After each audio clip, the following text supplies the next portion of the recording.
ശേഷം almost 1 year ആയി നമ്മൾ ഒരു ട്രിപ്പ് പോയിട്ട്. അപ്പോൾ ഞാൻ ഭയങ്കര എക്സൈറ്റഡ് ആണ്. ഇന്ന് ഞങ്ങൾ ട്രിപ്പ് പോവാണ്.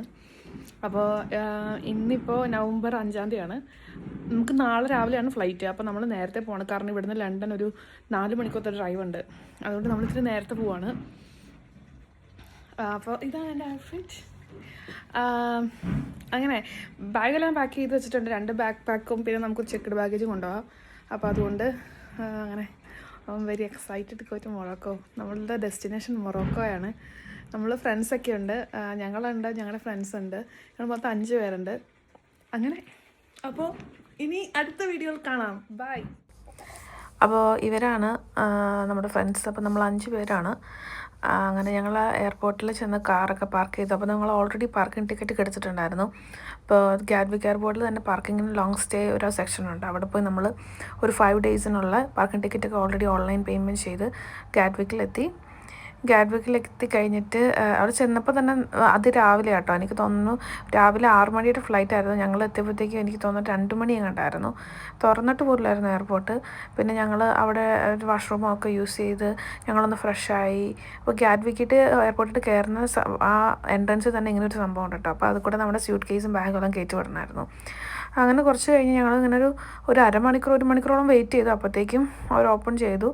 പിന്നെ ഇവിടെ ഓൾറെഡി ബോർഡിങ് തുടങ്ങി. അപ്പോൾ നമ്മൾ പെട്ടെന്ന് എല്ലാം ഓൺലൈനാണെന്ന് വെച്ചിട്ടുണ്ടെങ്കിൽ നമുക്ക് അവിടെ ആരുമില്ല, നമുക്ക് ബോർഡിംഗ് പാസും തരാനില്ല. നമ്മളൊരു മെഷീൻ വഴിയാണ് എടുക്കുന്നത്. അങ്ങനെ നമ്മുടെ ഫ്ലൈറ്റിട്ട് കയറുകയാണ്. നമ്മുടെ ഫസ്റ്റ് ഇൻ്റർനാഷണൽ ട്രിപ്പാണ് ഈ വർഷത്തെ. അപ്പോൾ ഞങ്ങൾക്ക് 2 പേർക്കും അടുത്തടുത്തുള്ള സീറ്റ് കിട്ടിയത്. ബാക്കി 3 പേരും ഒന്നിച്ചാണ് ഇരുന്നത്. അപ്പോൾ നമ്മൾ പോണത് വിസയറാണ്. വിസയറിൽ നമുക്ക് സീറ്റ് സെലക്ട് ചെയ്യാനും 20 പൗണ്ട് പെർ പേഴ്സൺ ആയിരുന്നു. റാൻഡം സെലക്ഷൻ ഇല്ലായിരുന്നു. അങ്ങനെ നമ്മൾ മൊറോക്കോ എത്തി കഴിഞ്ഞപ്പോഴത്തേക്കും ഓറഞ്ച് മയമാണ് മൊത്തം. ലൈക്ക് നമുക്ക് ആകാശത്ത് തന്നെ കാണാൻ പറ്റും അവിടുത്തെ ഈന്തപ്പനകളൊക്കെ. അങ്ങനെ നമ്മുടെ ഫ്ലൈറ്റ് ലാൻഡ് ചെയ്തപ്പോൾ കണ്ടില്ലേ, ഫുൾ ഓറഞ്ച് കളർ മയമാണ് അവിടെ മൊത്തം. ഓറഞ്ച് കളർ പ്ലേസാണ് എല്ലാം. ലൈക്ക് ഒരു മണ്ണ് കൊണ്ട് നിർമ്മിച്ച പോലെ ഇരിക്കും. മണ്ണ് കൊണ്ടായിരിക്കുമല്ലോ ഇത് നിർമ്മിച്ചത്, എനിക്കറിയത്തില്ല. അടുത്ത ഫ്ലൈറ്റിനുള്ള ഐറ്റംസൊക്കെ അവിടെ ഉണ്ടായിരുന്നു. കുറേ പ്രൈവറ്റ് ജെറ്റും ഫ്ലൈറ്റും എല്ലാം ഉണ്ടായിരുന്നു കേട്ടോ അവിടെ. ഞാനിതൊക്കെ ആദ്യമായിട്ടാണ് കാണുന്നത്. അങ്ങനെ നമ്മൾ അവിടുന്ന് ഇറങ്ങി നമ്മൾ നേരെ പോകുന്നത് ഇമിഗ്രേഷനാണ്. കാരണം നമ്മൾ ആ കൺട്രിയിൽ ആദ്യമായിട്ട് വന്നതാണല്ലോ. അപ്പോൾ നമുക്ക് മെയിനായിട്ട് ഈ വിസ, പാസ്പോർട്ട്, ഷെയർ കോഡ്, പിന്നെ നമ്മൾ താമസിക്കുന്ന അക്കോമഡേഷൻ എവിടെയാണ്, ഇപ്പം നമ്മുടെ ഇവിടുത്തെ എന്താണ് ജോലി UK-യിൽ, അതെല്ലാം അവർ ചോദിക്കുന്നുണ്ടായിരുന്നു. എല്ലാവരും ഫ്രണ്ട്ലി ആയിരുന്നു. പക്ഷേ അവർ കുറച്ച് അധികം ക്വസ്റ്റ്യൻസ് ഇങ്ങനെ ചോദിക്കും, എത്ര നാളുണ്ട് അങ്ങനെയൊക്കെ. മെയിനായിട്ട് അവരെന്നോട് പറഞ്ഞൊരു കാര്യം, അങ്ങനെ നമ്മൾ മറക്കേഷിലെത്തി. അപ്പം മറക്കേഷിൽ എന്നോട് മെയിനായിട്ട് ഇമിഗ്രേഷൻ ഓഫീസേഴ്സ് പറഞ്ഞൊരു കാര്യം എന്ന് വെച്ചിട്ടുണ്ടെങ്കിൽ, നമ്മൾ വിസ എപ്പോഴും ഫോണിൽ വയ്ക്കാതെ പ്രിൻ്റ് എടുക്കണം. അതാണ് അവർക്ക് ഈസി ആയിട്ടെല്ലാം നോക്കാൻ പറ്റും. അതാണ് പറഞ്ഞത്. നമ്മൾ ഓൾമോസ്റ്റ് ഒരു 45 മിനിറ്റ്സ് ഓളം നമ്മളവിടെ വെയിറ്റ് ചെയ്തു ഇമിഗ്രേഷൻ ഫുൾ ക്ലിയർ ചെയ്യാനായിട്ട്. നല്ല ക്രൗഡഡ് ആയിട്ടുള്ളൊരു എയർപോർട്ടാണ്. അത് നമ്മൾ സ്യൂട്ട് കേസ് എടുത്തിട്ട് നമ്മുടെ അടുത്ത പ്ലാൻ എന്ന് വെച്ചിട്ടുണ്ടെങ്കിൽ നമുക്കൊരു സിം എടുക്കണം. അപ്പോൾ നമ്മൾ അവിടുന്ന് ഒന്ന് ഫ്രഷൊക്കെ ആയി. കാരണം എനിക്ക് തോന്നുന്നു 3.5 hours ഉണ്ടായിരുന്നു ഗാറ്റ്വിക്കിൽ നിന്ന് മൊറോക്കോ വരെ, മെനാറ വരെ, മറക്കേഷ്. അപ്പോൾ നമ്മളെടുക്കുന്ന സിമ്മ് മറോക്കാണ്. അതാണെങ്കിൽ എത്രയോ GB ഉണ്ട്. കൂടുതൽ കുറച്ച് ലാഭകരമായി തോന്നിയത് ആ ഒരു സിമ്മാണ്. പിന്നെ എല്ലായിടത്തും റേഞ്ചും ഉണ്ടെന്നൊക്കെ പറഞ്ഞുകൊണ്ടാണ് നമ്മളിതെടുത്ത്. നമുക്ക് പക്ഷേ പ്രശ്നമൊന്നുമില്ലായിരുന്നു കേട്ടോ. അങ്ങനെ നമ്മൾ സിമ്മെല്ലാം എടുത്ത് നമ്മൾ ഇറങ്ങിക്കഴിഞ്ഞിട്ട് നമ്മളിനി മെയിനായിട്ട് മൊറോക്കോ എക്സ്പ്ലോർ ചെയ്യാൻ പോകുന്നത് ഒരു റെൻ്റൽ കാർ എടുത്തിട്ടാണ്.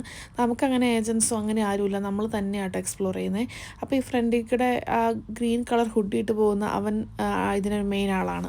അപ്പോൾ അവൻ്റെ ഒപ്പം അവൻ ഞങ്ങളെ കാറ് കാണിക്കാൻ കൊണ്ടുപോവാണ്.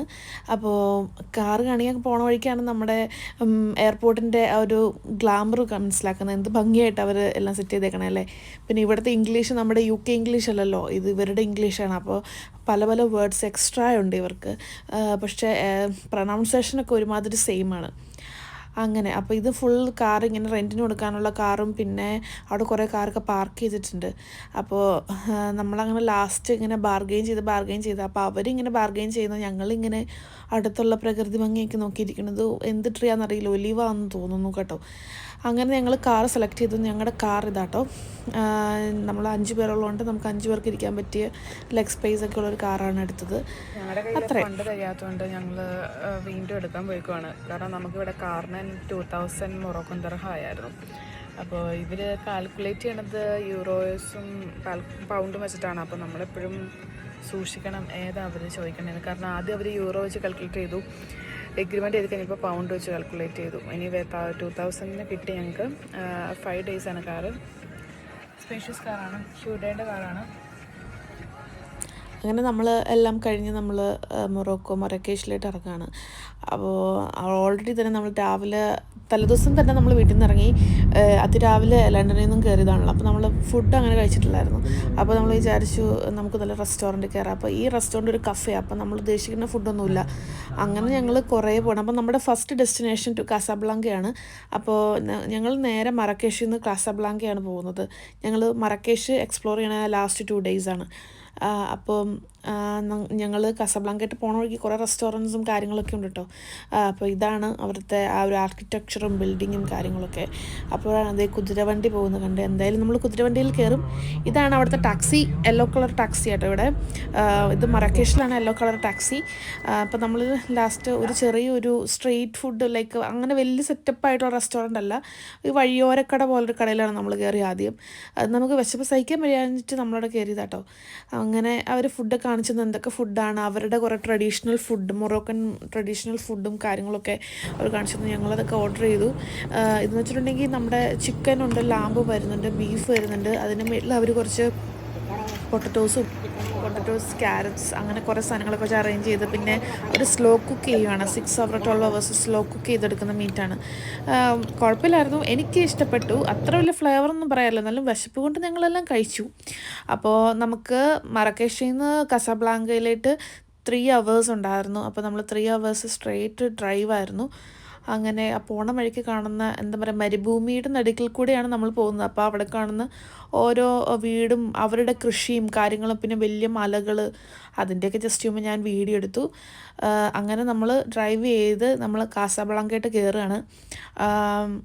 കുഴപ്പമില്ലയെന്ന് പറയാം, നല്ല ചൂടുണ്ടായിരുന്നു. എന്ന് വെച്ചാൽ ഭയങ്കര ചൂട് എനിക്ക് തോന്നിയൊന്നുമില്ല. ഞങ്ങൾ ചെന്ന സമയത്ത് 25 ഡിഗ്രി ആയിരുന്നു. അത് കഴിഞ്ഞ് ഞങ്ങൾ കസാബ്ലാങ്ക സിറ്റി എന്ന സ്ഥലത്തായിട്ട് എത്തി. അപ്പോൾ ഞാൻ ജസ്റ്റ് അവിടുത്തെ ഓരോ ടോളും, അപ്പോൾ ഇവിടെ മെയിൻ ഒരു സംഭവം ഞാൻ മനസ്സിലാക്കി വെച്ചിട്ടുണ്ടെങ്കിൽ, ഏത് സിറ്റിയിൽ കയറുമ്പോഴും നമ്മൾ ടോൾ പൈസ കൊടുക്കണം. ടോൾ തന്നെ ഒരു സ്ഥലത്ത് തന്നെ 20, 30 അങ്ങനെ മൊറോക്കൻ ദിർഹം ആട്ടോ, നമ്മുടെ പൗണ്ടോ യൂറോയോ അല്ല. കസാബ്ലാങ്ക ഭയങ്കര വലിയ അടിപൊളി സിറ്റി ആട്ടോ, ഭയങ്കര ഹൈടെക് ആയിട്ടുള്ള വലിയ ബിൽഡിങ്സ്, ഞാൻ കാണാത്ത ടൈപ്പ് ബിൽഡിങ്സ് ഒക്കെ ഉണ്ടായിരുന്നു കാസാബ്ലാങ്കയിൽ. പിന്നെ അവിടുത്തെ എല്ലാം ഭയങ്കര ഹൈടെക്കാണ്. നമ്മൾ കുറേ ഗ്രാമപ്രദേശത്തെ കൂടിയാണ് നമ്മൾ കാസാബ്ലാങ്കയിലേക്ക് വന്നത്. പെട്ടെന്ന് അങ്ങനെ വന്നപ്പോഴത്തേക്കും നമ്മൾ എക്സ്പെക്റ്റ് ചെയ്യാത്ത ഒരു സ്ഥലമായിരുന്നു. അതുപോലെ ഹൈടെക് ആയിട്ടുള്ളൊരു സ്ഥലമായിരുന്നു. കുറച്ചും കൂടെ അപ്ഡേറ്റഡ് ആയിട്ട് എനിക്ക് തോന്നി കേട്ടോ. ഫുൾ വഴികൂടെ മൊത്തം ഈന്തപ്പനകളുമായിരുന്നു. പിന്നെ നമ്മൾ UK നിന്ന് വന്നതുകൊണ്ട് തന്നെ നമുക്ക് ഡ്രൈവിങ് ലെഫ്റ്റ് സൈഡായിരുന്നു. അപ്പോൾ അതുമായിട്ടൊന്ന് അഡ്ജസ്റ്റ് ആവാൻ ഇത്തിരി സമയം എടുത്തതുകൊണ്ട് ഭയങ്കര സ്ലോലി ആയിട്ടാണ് നമ്മൾ പോയത്. അപ്പോൾ അവിടെ നല്ല അടിപൊളിയായിട്ട് പറഞ്ഞിട്ടില്ലേ, ഷോപ്പിൽ നല്ല അടിപൊളി ഫ്ലവേഴ്സൊക്കെ അറേഞ്ച് ചെയ്ത് വെച്ചിട്ടുണ്ട്. പിന്നെ ഇവിടുത്തെ നമ്മൾ UK നിന്ന് ഉള്ള പോലെയല്ല, ഇവിടെ വരുമ്പോഴത്തേക്കും എല്ലാവരും ഹോണടിയും കാര്യങ്ങളൊക്കെ. അപ്പോൾ നമുക്ക് പേടിയാണ്, നമുക്കൊന്ന് ഓക്കെ ആവണമല്ലോ, നമുക്കൊരു ആ ഒരു ഡ്രൈവിംഗ് സെറ്റ് ആവണമെങ്കിൽ. അങ്ങനെ നമ്മുടെ ഫസ്റ്റ് അക്കോമഡേഷനിലേക്ക് എത്തി. അപ്പോൾ അവിടെ അണ്ടർഗ്രൗണ്ട് പാർക്കിംഗ് ആണ്. അപ്പോൾ നമ്മുടെ കാർ നമുക്ക് അണ്ടർഗ്രൗണ്ടിൽ ഇടണം. അപ്പോൾ അതെല്ലാം റിമോട്ടാണ്, നമുക്ക് തന്നെ കീഴിൽ തന്നെ റിമോട്ടൊക്കെ ഉണ്ട്.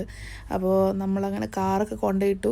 ആ കാറിന് കൊണ്ടുപോയിട്ടൊന്ന് ഫ്രഷ് ആയിട്ട് വേണം നമുക്കൊന്ന് നൈറ്റ് ലൈഫ് ഒന്ന് എൻജോയ് ചെയ്യാൻ വേണ്ടി ഇറങ്ങാൻ. അങ്ങനെ ഞങ്ങൾ റൂമിട്ടെത്തി. അപ്പോൾ ഞങ്ങൾക്ക് 5 പേരുണ്ട്. അപ്പോൾ 5 പേരിൽ 3 റൂമാണ് നമ്മൾ പറഞ്ഞേക്കണേ.